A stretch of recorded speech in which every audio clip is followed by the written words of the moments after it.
Bienvenue tout le monde dans cette nouvelle vidéo. Et aujourd'hui, je tiens à vous parler d'un accessoire que je me suis procuré afin de réaliser mes vidéos il y a maintenant environ 6 mois de cela. Et je parle de la caméra d'action DJI Osmo 4. La raison pour laquelle je me suis tourné vers DJI pour remplacer ma caméra d'action, les deux précédentes avaient rendu l'âme. C'était une Sony et puis j'avais une GoPro.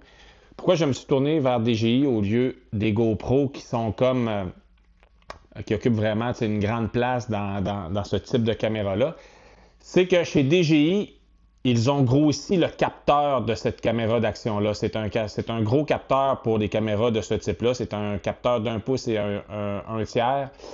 Ça permet de mieux gérer la basse lumière que des caméras du même type. C'est principalement la raison pour laquelle j'ai choisi cette caméra-là, qui offre pas beaucoup de nouveautés comparativement à la DJI Osmo 3. Hein? Le capteur agrandi en est une. Et cette caméra-là descend plus profondément dans l'eau tout en demeurant étanche, évidemment. Hein?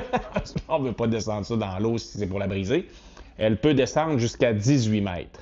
Bon, en ce qui me concerne, moi, j'ai comme une frayeur avec la possibilité de noyer des caméras. Alors, franchement, je me risquerais pas d'amener ça en plongée avec moi sans avoir un caisson sous-marin dédié. Et DJI en vend un, c'est quelque chose autour de 100 $ pour embarquer un boîtier par-dessus pour la protéger sous l'eau. Un boîtier qui permet de descendre jusqu'à 30 mètres si je ne m'abuse, qui est à peu près la limite en plongée loisir. Moi, je l'utilise. Ce que j'aime du fait qu'elle est étanche, c'est que souvent, moi, je me promène dans le bois, je me promène dans les marais et je peux la plonger dans l'eau et filmer des grenouilles, des insectes qui nagent dans les mares, faire des images de rapides, des trucs comme ça. Alors, c'est vraiment pratique qu'elle soit autant étanche. Mais comme je vous dis, je ne l'amènerai pas comme ça en plongée sous-marine.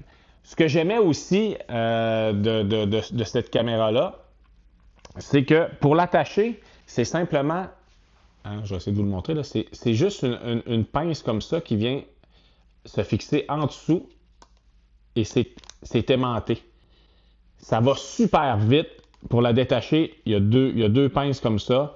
Ça va super vite pour la rembarquer sur le bras. Ça va super vite pour la détacher. Et moi, vous savez, hein, pour faire mes vidéos, pour faire tout ce que je vous partage sur les réseaux sociaux, je suis toujours tout seul. Alors, il faut que ça soit le plus efficace possible. Et cette caméra-là, c'est maintenant celle dont je me sers pour réaliser les vidéos que je vous partage sur YouTube, sur Facebook, etc. Là, vous allez dire, ben là, c'est pas ça que tu fais, là, présentement, tu l'as dans les mains. Ouais, bon. Pour les besoins de la cause, présentement, je suis retourné à mon iPhone. Hein. Je faisais mes vidéos, je le faisais avec le iPhone avant, mais j'aime vraiment mieux l'image de cette caméra-là. Alors, c'est maintenant elle qui me permet de faire mes vidéos. Ce que j'aime, c'est que en avant, pour vlogger, hein, pour faire des vidéos, on a l'écran ici, mais on utilise toujours la bonne caméra. Hein, le problème avec le iPhone, c'est que si on veut se filmer tout en se regardant, tout en voyant si on est bien cadré, etc., ben, il faut utiliser la caméra de selfie. Là. Je ne sais pas si c'est comme ça qu'on l'appelle, mais elle est vraiment de moindre qualité que les. Moi, j'ai un iPhone 12, là, il commence à dater. J'essaie de ne pas changer, hein, petit commentaire environnementaliste. Là. J'essaie de ne pas changer trop souvent les trucs parce qu'à un moment donné, quand on change tout le temps, ça a un impact sur la planète. Alors moi, j'ai encore un iPhone 12, mais le iPhone 12 Pro, hein, il y a quand même une caméra zoom, une caméra grand angle puis une caméra standard. Ces trois caméras-là, moi, j'aime beaucoup ce que ça me procure comme image, mais la caméra selfie est un peu de moindre qualité. Là, j'ai plus ce problème-là avec cette caméra-là. Je me vois quand je me filme, et j'ai la bonne caméra. Ce que j'aime aussi, c'est que hein, ceux qui me suivent sur ma chaîne, vous savez que je suis essentiellement en extérieur quand je fais mes vidéos. Elle vient dans une cage, une genre de petite cage comme ça, facile à retirer. C'est seulement un petit clip comme ça qui nous permet d'embarquer et de débarquer la caméra. Bon, ça protège la caméra et ça fonctionne bien parce que je l'ai échappé à terre quand même assez souvent. Des fois, je suis un peu étourdi, hein, fait que je l'avais placé sur le pare-choc de mon camion, puis j'ai fermé le panneau dessus. Puis ça a supporté le choc. Mais ce qui est bien, c'est que le micro de la caméra est sur le dessus ici. Et quand on place la caméra dans la cage, vous voyez les trous pour prendre le son du microphone, on ferme. Ça offre une petite protection contre le vent. Puis moi, hein, sur la côte nord, en mer, en montagne, ils vendent toujours énormément. Et évidemment, le son est un enjeu lorsqu'on fait des vidéos de ce type-là. Hein. Les gens, vous êtes plus...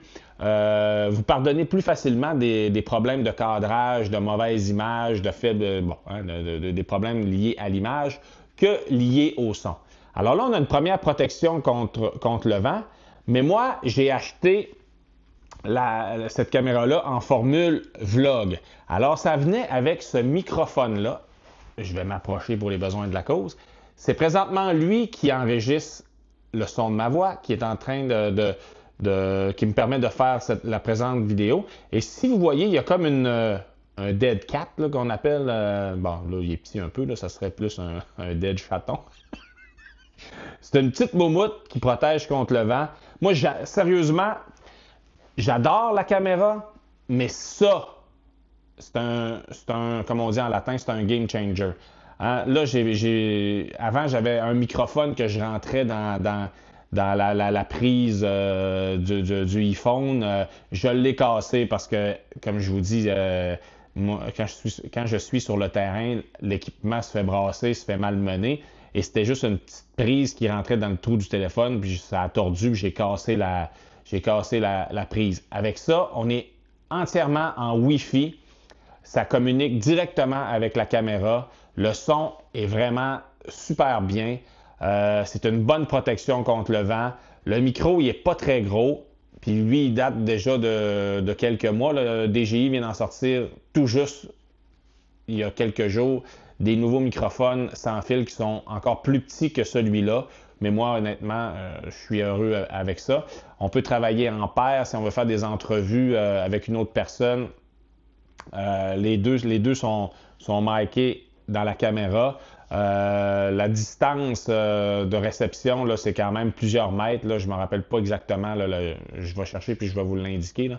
Mais j'ai fait des entrevues. J'ai fait des sorties sur le terrain avec des personnes qui parlaient plus loin que moi de la caméra. Puis j'ai jamais eu de problème de connexion avec la caméra. Donc ça, c'est vraiment un gros plus.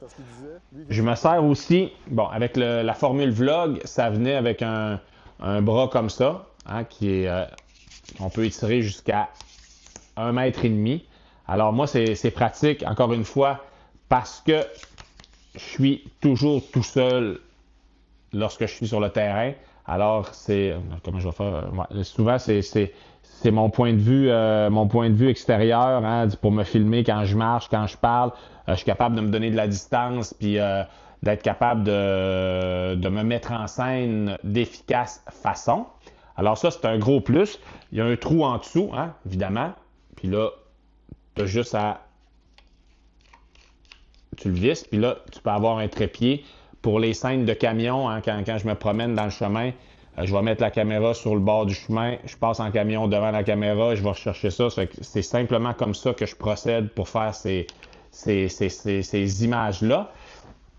Et j'utilise aussi cet accessoire-là pour faire des time-lapse. Moi, j'adore cette caméra-là aussi pour les time-lapse. Hein? Dans mes vidéos, vous voyez que j'ai souvent des time-lapse. Je trouve que ce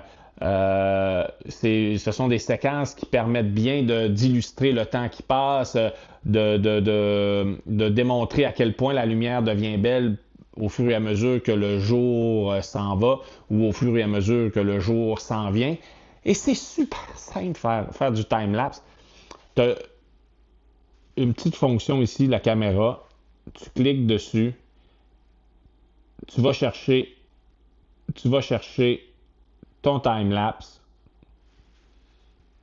Tu ajustes ton time-lapse, le nombre de la durée, puis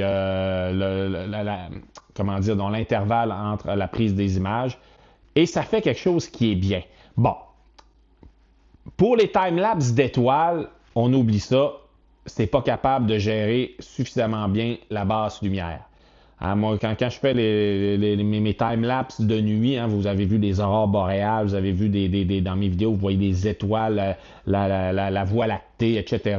J'utilise la Sony A7S. Mais la Sony A7S, oui, l'image est vraiment mieux que ça. Mais on perd sur le côté pratique. Hein, la Sony A7S, ça prend des gros trépieds, ça prend, hein, c'est une application qui est plus longue à organiser. Ça, tu appuies sur un bouton et c'est parti. Coucher de soleil, lever de soleil, parfait.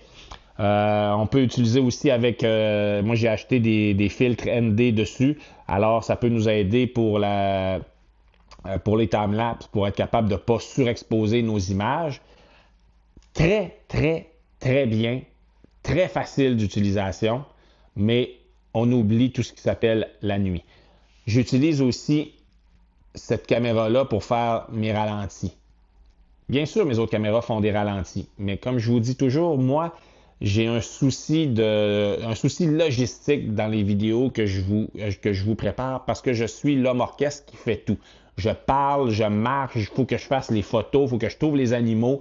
Alors, elle, étant donné que c'est facile, c'est rapide, je l'apprécie, c'est mon meilleur allié. Pour les ralentis, ça fait des super beaux ralentis. C'est une caméra qui travaille en 4K.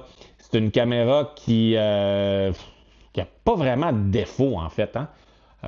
Moi, je l'adore. Facile d'utilisation, encore une fois. Seul petit, puis avant d'arriver au bémol, la durée de vie des batteries, autant pour le micro que pour la pile qui se trouve dans la caméra, la durée de vie est quand même tout à fait acceptable, surtout pour le micro. Caméra de la batterie, ça va quand même un peu vite, mais moi, je me suis procuré 3 piles que j'embarque dans un chargeur. Le chargeur de cette caméra-là peut charger 3 batteries en même temps. C'est pas très long à recharger. Numéro 1, pratique, efficace. Les batteries sont rangées. Tu as un bouton pour appuyer dessus, puis tu sais si ta pile est pleine charge ou pas. En fait, le seul bémol que j'apporterais à cette caméra-là, c'est la distance minimale de focus. Il est quand même un peu long. Et moi, vous savez, j'aime beaucoup la macro. Alors, j'apprécierais qu'on soit capable d'avoir une distance de focus plus courte. C'est difficile avec ces petites caméras-là. Je comprends. Par contre, ce que j'aimerais que DJI fasse, c'est qu'on nous prépare des bonnettes macro qu'on serait capable de fixer sur le devant de la caméra, comme on le fait avec les filtres ND, les filtres UV. À être capable de mettre une petite bonnette macro ici, je serais aux anges. Ça serait une caméra, pour moi, tout à fait parfaite. Maintenant, la DJI vient de sortir la Osmo 5. Je ne l'ai pas encore vraiment étudiée, je ne l'ai pas analysée. C'est une caméra qui pourrait être intéressante aussi. Peut-être que celle-ci, étant donné qu'elle est dépassée par sa successeur, peut-être que le prix va diminuer parce que c'est une caméra qui se vend autour de 400 ou 500 $. Là, je vais vous mettre le prix exact en haut. De mémoire, là, c'est autour de ce prix-là que ça se vend. Peut-être que, vu qu'elle est dépassée un peu par l'autre, la 5, peut-être que le prix sera encore plus intéressant. Mais à 400 ou 500 $, honnêtement, on ne peut pas vraiment chialer de ce côté-là. Alors voilà, c'était mes commentaires concernant cette petite caméra-là qui me suit maintenant dans tous mes déplacements depuis 6 mois maintenant. une caméra que j'adore, que je me suis acheté. Hein, c'est pas personne qui me l'a prêté pour que j'en parle. Là. Je paye mes affaires. Fait que quand je paye mes affaires, j'essaye de choisir des outils qui me seront vraiment utiles. Et cet outil-là, cette caméra-là, a rempli jusqu'à maintenant parfaitement la mission que je lui ai confiée. Sur ce, je vous dis, mes chers amis, à la prochaine, puis on se voit dans une prochaine vidéo.